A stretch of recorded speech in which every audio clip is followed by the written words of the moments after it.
escala en París, Aida Palau. Bienvenidos a todos a este programa de Radio Francia Internacional y de France 24.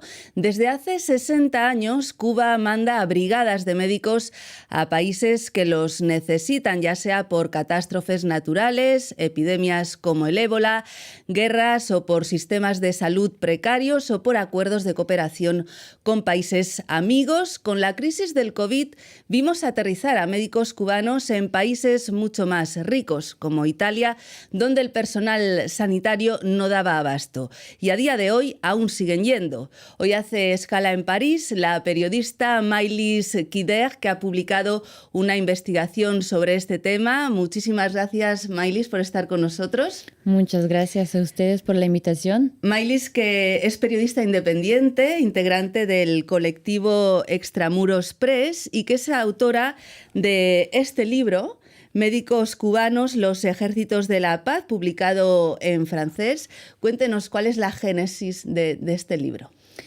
Empecé a escribir este libro en 2020, durante el primer confinamiento, porque leí un artículo simplemente sobre médicos cubanos que fueron enviados a Italia para ayudar a los médicos italianos a enfrentar esa pandemia de COVID. Empecé a documentar esa venida, empecé a interesarme a la historia de esas brigadas cubanas de médicos y tenía tantas informaciones que decidí ir a Cuba, hacer investigación sobre el tema y escribir un libro. La OMS reconoce la labor de estos médicos cubanos. Hay casi 100.000 médicos en una isla con 11 millones de habitantes. Explíquenos qué son exactamente estas misiones de médicos cubanos. Las misiones de médicos cubanos empezaron en el 1963 en Argelia, cuando el país tuvo su independencia. Y se encontraron con pocos médicos porque casi todos fueron franceses que regresaron a Francia. Claro, con la guerra y la descolonización. Exacto. Y Argelia llamó a Cuba, que fue un país amigo del Frente de Liberación Nacional, para enviar a médicos. Llegaron a Argelia, curaron a mucha gente y así empezaron esas misiones internacionalistas de ayuda con la salud. Después, Cuba empezó a enviar médicos y militares en países donde había movimientos de independencia. Como Angola, ¿verdad? Como Angola, como Congo y otros. Con el tiempo pararon las misiones militares, pero siguieron las misiones medicales. Cuba siempre se ha vendido como una potencia médica, efectivamente, con un sistema de salud para todos.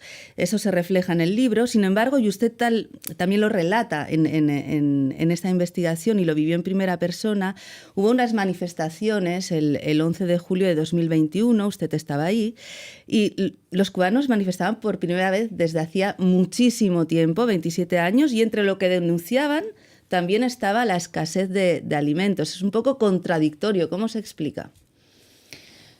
Sí, la situación social y económica de Cuba es muy mala.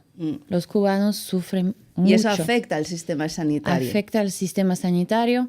Cuba tiene muy buenos médicos, muy bien formados. Tiene muchos médicos con técnicas y métodos clínicos que han hecho pruebas. Pero Cuba tiene un embargo y vive con un bloqueo desde 60 años que imponen los Estados Unidos y que no permiten importar materias primas para producir medicamentos, que no permite importar medicamentos, alimentos, básicamente nada.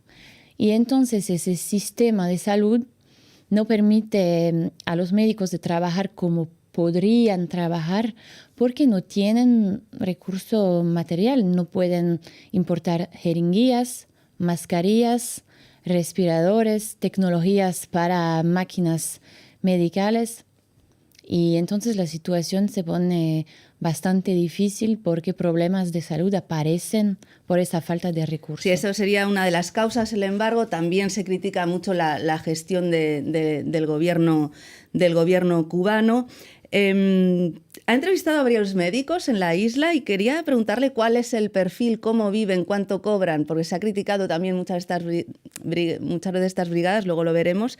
¿Cuál es el perfil? ¿Cómo viven? Hay muchos perfiles, hay jóvenes, hay médicos más viejos, hay médicos especialistas, hay médicos generales, hay básicamente de todo. Hay médicos que se van por la aventura cuando son más jóvenes y que quieren viajar, y hay médicos que se van de misión para ganar más dinero, porque se gana mucho más dinero cuando se va de misión que cuando se ejerce en Cuba. Exacto. Y muchos médicos, se van en varias misiones en sus vidas. 1, 2, pueden ser 4, 5, 6 misiones. ¿Cómo explica que hayan tenido que ir a países como Italia o Francia, la Guyana francesa, países ricos durante el COVID, por ejemplo? Eso se explica por el hecho que países en Europa tienen decisiones políticas que no permiten a los sistemas de salud pública de desarrollarse. Por ejemplo, en Francia se quitan muchas camas en hospitales. Hay recortes, ¿no?, en la financiación de la sanidad muchísimo. En Europa. Sí, claro, y hay muchos desiertos medicales. Faltan muchísimos médicos en Francia, en zonas rurales, en zonas pobres, pero también en Italia, España, en muchísimos países. Y entonces los gobiernos llaman a Cuba para ayudarles, porque a veces es el único recurso que tienen. Y ha sido el caso de Italia, que es donde nace, ¿no?, esa idea de esa investigación. El papel de estos médicos ha sido muy importante en situaciones muy tensas como la que se vivió con la epidemia de ébola en África, hasta Estados Unidos, ¿no?, que mantiene ese embargo a Cuba, reconoció esa labor de esos médicos. ¿Estaban preparados? Usted habla con el médico Juan Jesús Alemán, que estuvo, creo que en Liberia. ¿Estaban preparados para eso? Porque fue una crisis bastante fuerte, ¿no?, en muchos países. A ver, técnicamente fueron preparados, porque en La Habana, antes de irse a Liberia, fueron formados a epidemiología, a la situación del país. Pero una cosa es la teoría y luego llegar, ¿no? Exacto, tenían teoría.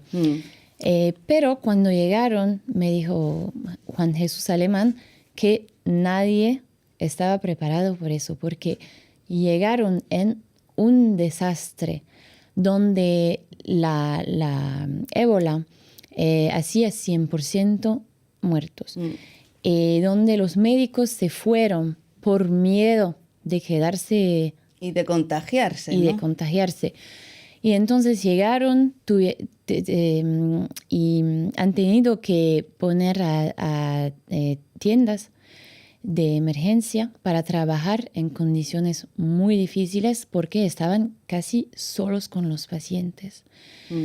Y fue mucho miedo. Fueron 6 meses terribles para ellos, pero cuando se fueron, habían resultados. Lo comentábamos antes, no solo se dicen bondades de estas brigadas, la ONU y Human Rights Watch habla de este sistema de médicos como esclavitud moderna, con normas draconianas de conducta que violan numerosos derechos básicos de los médicos. Esto lo dice Human Rights Watch. Incluso José Miguel Vivanco, que fue el director para las Américas de Human Rights Watch, hablan de que ni siquiera, dicta a los médicos con quién vivir, de quién se pueden o no enamorar y hasta con quién se les es permitido hablar. Ha habido casos de desertores, de médicos que aprovechan esas misiones para desertar e irse a otros países, desertores que han sido detenidos en países amigos de Cuba porque desertaban. ¿Usted ha podido hablar de este tema con los médicos? ¿Ha podido hablar con desertores? Yo he hablado con médicos que se quedaron en el país donde fueron de misión y que decidieron que no querían regresar a Cuba. ¿Y por qué? ¿Qué les dicen? A ver, cuando se habla de Cuba y de casi cada situación, se analiza de manera muy romántica, o son héroes del socialismo o son esclavos de la dictadura. Para mí la situación es mucho más... menos romántica. Menos romántica, exacto. Son médicos que son pagados unos 100 euros en Cuba. Van de misión. Son pagados 1.000 o más de 1.000 euros, dólares. Claro que hay gente que decide quedarse. Y esos médicos se quedan porque no quieren regresar a Cuba por las condiciones de vida, porque quieren casarse en el lugar donde están, porque tienen hijos en el país donde están. O porque van a cobrar más. Y porque van a cobrar más. Todo eso explica el hecho que se pueden quedar. Pero sí, creo que analizamos esa situación de manera muy romántica y que cuando se habla con ellos, son doctores que hablan de manera mucho más simple de la situación. Sí, decidí quedarme, mi novio vino a vivir conmigo, él quería viajar, había una oportunidad de trabajo donde vivimos y nos reunimos aquí. Pero tienen dos críticas principales: el salario de misión, porque cobran una parte del salario y el Estado toma otra parte. Y segundo, si deciden quedarse en el país donde fueron de misión, no pueden regresar a Cuba para 8 años. Esas son las dos críticas principales. ¿Va a investigar un poquito más? Ya nos queda muy, muy poco tiempo sobre este asunto. Sí, la semana próxima voy a Italia y voy a encontrar los médicos cubanos que están allá por una misión de 3 años o más. Bueno, pues ya a la vuelta de esa misión a ver si podemos hablar y nos cuenta más cosas. Muchísimas gracias, Maylis Quedir, por haber estado con nosotros y mucho éxito con este libro sobre los médicos cubanos. Muchas gracias a todos ustedes también por habernos acompañado. Ya saben que nos pueden seguir por internet en rfimundo.com y en france24.com. Hasta pronto, amigos.